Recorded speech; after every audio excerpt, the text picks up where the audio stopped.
Please welcome controversial columnist and best-selling author Ann Coulter. Her new book is entitled Demonic. Ann said some outrageous comments about single mothers. And Ann, I really want to welcome you, but I don't get this about the single mothers. They should give up their kids for adoption. Oh, definitely. That's what the statistics are. I mean, not once they're 14, but a woman who gets pregnant out of wedlock, if she wants to do the best thing for the child, it is overwhelming. She should give the child up for adoption because the statistics, both from the left and the right, are overwhelming on what happens to illegitimate children. About 70% of juvenile delinquents, teenage runaways, pregnancies out of wedlock are committed by the children of single mothers. If you were in the womb right now and you could choose whether to be black, white, rich, poor, the one thing you should hope for as a child in the womb is my parents are married. Okay, I understand that that gives stability and all kinds of emotional strength to a child. What I don't get, though, is that we're singling out the single mothers, pardon the redundancy, but we're not talking about these absent fathers. Well, where are these absent guys? I mean, these moms are doing a heroic job. I mean, they're out there, they're working sometimes 2 jobs, they're getting their kids through school, they're feeding them, and the dads are nowhere to be found and nobody's attacking them. No one's celebrating them either. I am responding to a culture out of Hollywood, the courts, the elite media that is promoting single motherhood. They are not promoting single fatherhood or deadbeat dads. What do you say to women who say, you are demonizing single moms? All I'm doing is citing statistics. What works is the nuclear family. Now, sometimes that isn't going to happen. I mean, I do make a point of saying... it's not going to happen. I mean, that's part of the reason why I'm hot under the collar. Well, there's so many great moms that are trying to be mom and dad to their kids. I know that they cannot be emotionally mom and dad. Well, but they really are going out of their way to provide for their kids. Look, it's one thing, as I say, a single mother is something different from a divorced mother. Single mother specifically refers to a woman who, A, gets pregnant out of wedlock, and B, decides for narcissistic reasons, I'm going to keep this child for myself, because if she cares what's best for the child, she will give the child up for adoption, and that is a fact. Don't you think that's very judgmental? I think, it's a fact. I think you're talking about maybe the Casey Anthonys of the world, you know, where there's all this neglect that we can all see. Obviously, the jury did not see it, but there's a lot of controversy with mothers that are that way, that go out and party, that do this, that do that, and are not really responsible for their children. But a lot of single moms are being responsible with their children. And yet, the statistics still are, if you look at it from the end of the spectrum of who ends up in jail, who ends up a murderer, who ends up a teenage runaway, who ends up getting pregnant out of wedlock herself, who ends up a rapist, about 70%, according to both the Village Voice and all these conservative pro-family groups, are going to be the children of single mothers. I mean, that is simply a fact. Now, imagine in America with 70% fewer teenage runaways, fewer teenage murders, fewer teenage drug addicts, fewer teenage pregnancies. That's what single mothers have created. And like I say, if you want what's best for your child, if you are pregnant out of wedlock, either marry the father, and by the way, shotgun marriages used to work just fine, but we've gotten rid of the stigma of a woman having a child out of wedlock. But the problem is, it's good to get rid of those stigmas, because we would put people always in a box. You know, this is the way you have to be, this is the way it works out. And you know, this is not an ideal world, and you're talking about an ideal world. Oh, in an ideal world, by the way, everyone has a mom and dad. We're going back, you know, to the days of happy days. You know, most of our young people don't know what that is. When the kids turned out a lot better. Well, and they were given every advantage in life. Stigmas are good things. Look, we have a stigma against smokers. Who are the single mothers of today? Smoking is bad for you. But smoking is not as bad for you as being raised by a single mother. And yet, we do have stigmas, and they're good things. Stigmas against smoking, and yet smoking is not as bad for you as single motherhood. And there ought to be How do you come to that conclusion? I've just cited the statistics over and over again. One kills you. We know that smoking kills you. One destroys a life. You don't think smoking destroys lives? Maybe when you're 70, you have an increased chance of getting lung cancer. You're talking about what happens to children when they are not raised with a mother and father. Basically, every women's magazine is talking about, single mothers by choice, where women go and get artificially inseminated because they decide, oh, my clock is ticking, I want to have a baby, I don't care if I found a man in time. That is narcissistic, it is selfish, and it is not taking the interests of the child at heart at all. And you don't hear that coming from anybody else, so I am the counterweight citing the facts on single motherhood.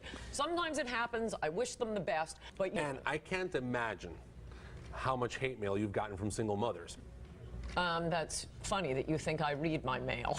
Oh, okay. I mean, I think that when you say things like that and you kind of make these blanket statements based on statistics, I say to myself, gosh, I know so many good single mothers, so many heroic single mothers.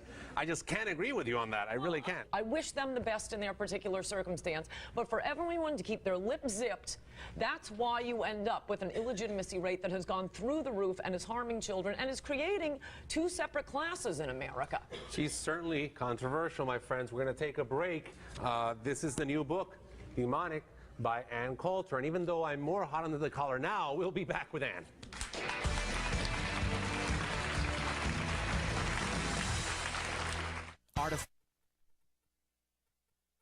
Extreme parenting. I want to prep them. Giving alcohol to minors. 10 years old? And letting her 16-year-old son have sex. You provide condoms at home. Have these parents gone too far? Kids are going to do it. Why do it at home? Why feed the fire? On the next Father Albert.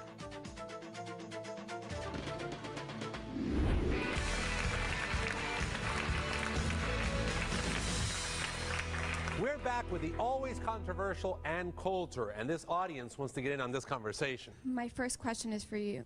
Do you have any children? Not relevant to statistics. Okay, because for me, I've seen, not only my family, I have a ton of friends who are single mothers, and the way they raise their children, they give them the most love than even two parents can give them. I'm raising a family with two parents, and you know, you don't know what it's like sometimes to have two parents. Sometimes, some people, it's worse to have two parents. I agree.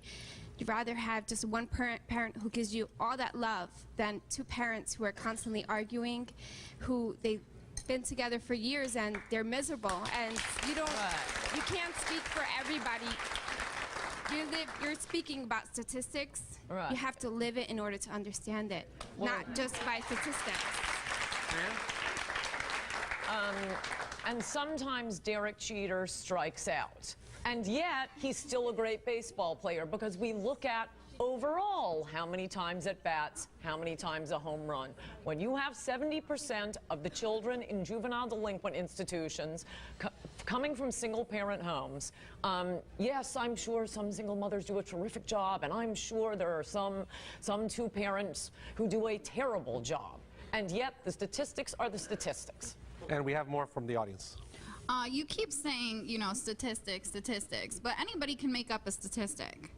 That's why there's so many of them, from both the left and from the right, and for 30 years Where do you now. think it's okay to say all this?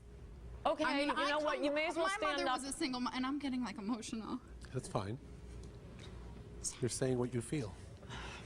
I can't talk now. Yeah, go ahead. Okay, you may as well stand up and say, I'm a smoker and I'm very upset about the smoking statistics, and don't you tell me about lung cancer. The statistics are the statistics. Be nice. She's talking about something important to her. So is smoking, and people dying of smoking, and so is people being raised by single mothers. I don't understand.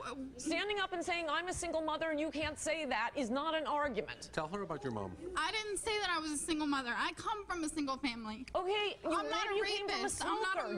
Don't yell at me about what the smoking statistics are. We're not talking about smoking, lady. We're talking about single parents. We're talking about something far more important than smoking, I feel. Yes, as I said, it's more damaging to a child. So for you to even put those two together is ridiculous. I know you're saying this stuff, but do you think about it before you say it? No, just shoot off at the mouth. It's a chapter of my last book. It has the studies there if you're interested. It is study after study. No, I'm just shooting off the top of my head what comes into my mind. Actually, I'm a minor, and I come from a single family, single mother, okay? And I was raised really well. I'm doing really well. I'm going to school. I'm doing what I need to do to make it in life, and I'm pretty sure I'll probably be making more money than you. Only because I'm not just famous for stating a horrible opinion, not a statistic. Look, the point is not what has happened to children who have been raised by single mothers already. Wish you the best.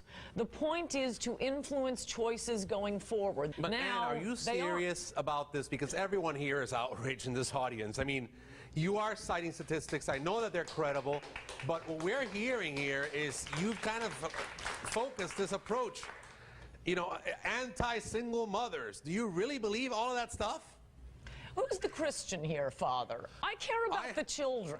I care about how they are raised. We gotta care about all of them. And for you to be encouraging women to have children out of wedlock and discouraging them from being sent to nice adoptive homes, I find shocking. First of all, you are nobody to pass judgment because half of us didn't even know who you were until today. Second, I am a single mother. And I am a great parent. I own a business. I go to school full time. My daughter is smart. She is happy. I'm a mother and a father. And I am great parents. We should be questioning how well adjusted you are.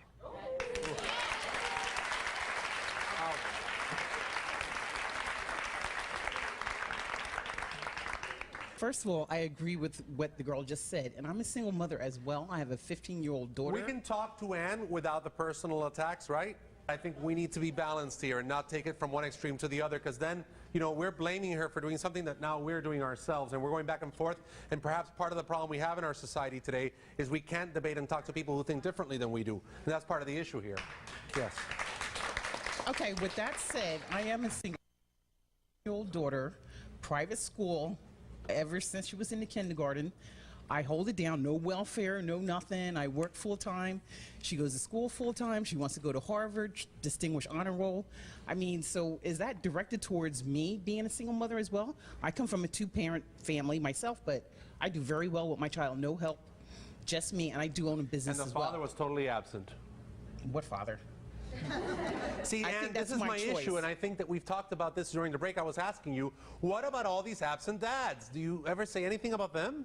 I think I've answered that. We don't have a society and a culture that celebrates them and encourages fathers to leave the women they have impregnated. When you start having movies and glamour magazines and the court system glamorizing deadbeat dads, but in fact we call them deadbeat dads. And I wish single mothers all the luck in the world. Very helpful having you all stand up and insult me. You are proving to me that you are fantastic mothers. Okay, A, I don't know where you're getting your statistics. B, I think if you're not the one carrying that child for 9 months and feeling that baby kick inside you, you know, it's easy for you to say when you're not that person carrying that baby. And C, my mom was a single mom. I never met my dad. He went bye-bye. Never met him. She raised me. She was the mom. She was the dad. I never wanted for anything. She gave me everything I had. I am 36 years old. I have a family of my own now. I have a 12-year-old, and I'm back in school now. I'm very successful, so I really don't know where you're getting this. I just don't know how you expect me to answer when I have a full chapter of this book with every footnote telling you where I got it. You want to know where I got it? You can look up the studies. I mean, you can stand up, find your own study, but there isn't one. Okay, I want to thank you, Ann, for being with us. I know that everything that has gone on here is very controversial. We're listening to different opinions, and obviously Ann's new book is demonic. Controversial too, once again, and we want to thank you for being here with us and taking the time to be on Father Albert today.